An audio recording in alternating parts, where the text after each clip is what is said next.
Nelson Piquet Jr. just won the first ever FIA Formula E race here in Long Beach. Stay tuned for remarks from him, along with second place finisher Jean-Eric Vergne and third place finisher Lucas di Grassi at the post-race press conference. And yeah, then as soon as I got the lead, it was just a matter of taking control and being calm and not doing any mistakes. You know, last race in Miami, we lost our race basically because of a pit stop mistake from mine and the team's.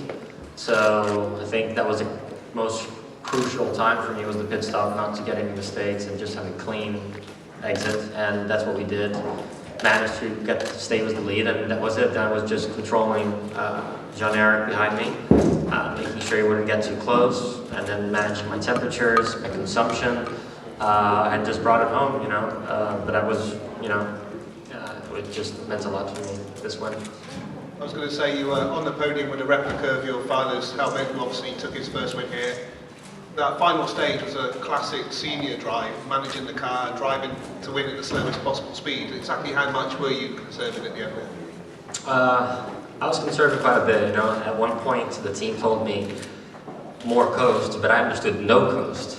So I kept pushing even harder, you know, because I wanted to build up a gap. And then the team went on the radio, started screaming at me, maximum coast, maximum. I said, oh, you meant more coast. Okay, so then obviously I started saving as much as I could, you know, controlling as well where he was behind me, and all of us, you know, we kind of have a similar car, so I knew that if I was in the limits of my temperatures and my consumption, I knew that they were going to be in a similar boat as I was. So I just kept it calm and try to be as efficient as possible, which is as quick as possible, not trying to save as much battery as I could, and brought it home. That was our homework. Oh, congratulations Thank on you. a great result. Jean-Eric, second place in your first Formula E podium. Having come so close on your debut in Punta, it must be a relief to finally spray that champagne. Yeah, it's good. I think it's been 4 years I haven't been at the podium. My 3 years restored, so I don't think it was possible, but no, I'm really happy to be back on podiums. I should have been earlier, but you know, with racing you never know what can happen, and I've been quite unfortunate in the last 3 races, but nevertheless, you know, I'm happy to be here. It's good points for the team. You know, the team is pushing hard in the championship, and you know, as for me, missing on races, I don't really mind the championship, but obviously to be on the podium and on top of the podium is always the objective.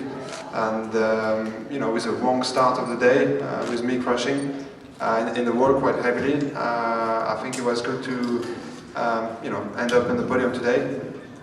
I have to thank the guy because they did a really good job. The car was heavily damaged, and they got it ready on time for the race. And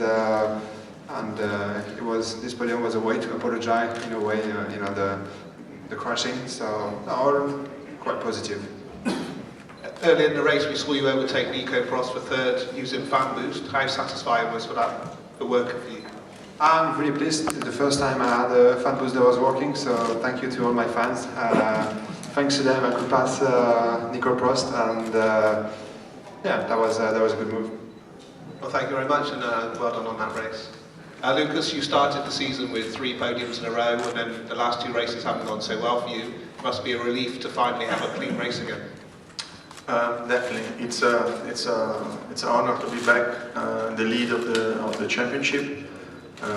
We should have had a very good result in Buenos Aires, and a good result in Miami if it was not the problems or the mechanical failures that happened in our car, which was not the team's fault. So the team has been doing a very good job. Again, to finish here third was the main target. Was again, like you described, is the 4th podium in 6 races, but we came from a very, let's say, not scoring enough points in the last 2 races, so to score points on this one was crucial.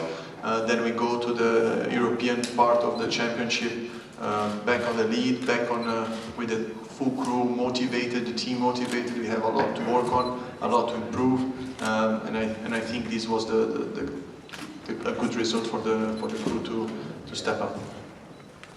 In qualifying, while you were being interviewed, there was a small fire in your car. Were you worried in the race that there might be some reliability issue? Of course, after 2 races with reliability issues, when I saw my car on fire, I said, no, not again.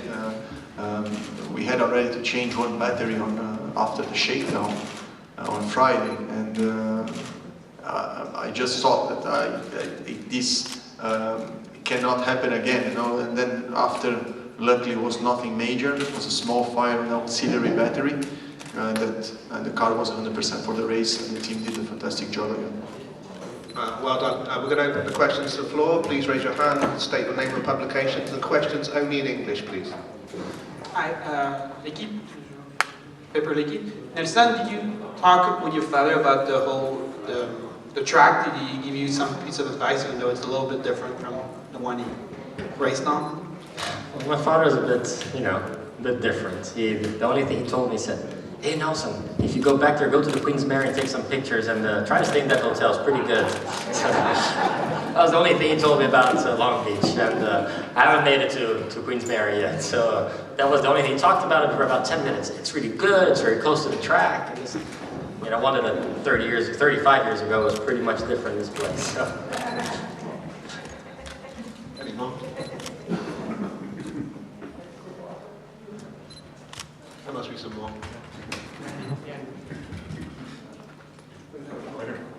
Behind you.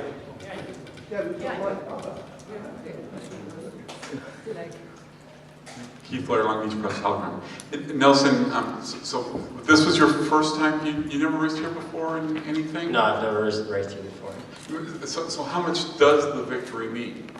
It means a lot. I mean, first of all, it's my first Formula E race. It's where my father won his first Formula 1 race 35 years ago. So obviously that influences a little bit. And I think, obviously nobody has perfect weekends, and same as Lucas, he had problems the last few weekends. Ours either weren't perfect. I felt that I could have won in Miami, and we've been improving a lot. And if you look at our results from the beginning of the championship till now, Team China has improved, enormously.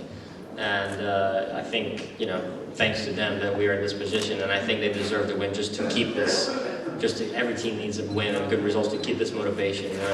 This is just going to fire them to work harder, to keep developing the car, and obviously, I'm not sure where we are in the championship now, but I'm sure we're a little bit better, and obviously we're here to try to win the championship. In the beginning of the year, we didn't really know where our place was, but surely it shows that we're in a very, very strong place and in contention to win this championship as well. Did you use the power boost at the start, or where did you use it? Unfortunately, I didn't.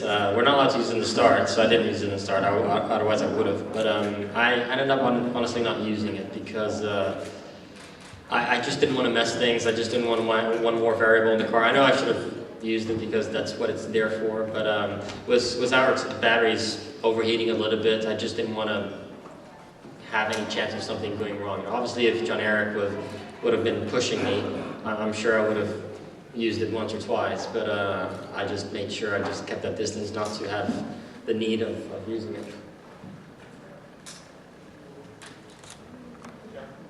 Gleb Freeman, Autosport. Lucas, there were a few laps after Daniel got his penalty before he came in. Was there any talk amongst the team of him maybe letting you through before he came in to take the drive-through? Yeah, I was. They told me on radio that Daniel had a drive-through.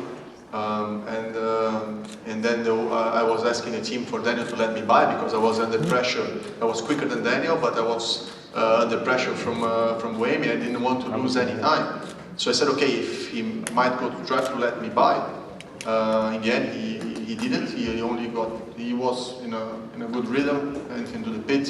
In the end, I didn't lose much time, but there is. In our team, everybody's treated very fair. There's no team orders, there's no anything. So I think if it was the opposite, it would be the same. So that's it. Andy. Nicholas Art with Car News Cafe. And this is a question for all of you. So far, how would you rate the Long Beach track out of everything you've seen? Well, I think it was probably, for sure, was the quickest track we've raced since the beginning of the year. And this is for the first time, not that the other ones weren't real racetracks, but this is a track where it has a lot of history and a lot of race cars have been here throughout. The next FIA Formula E race will be on May 9th in Monte Carlo. Reporting from Long Beach, I'm Jason Rzucidlo for AmericaJR.com.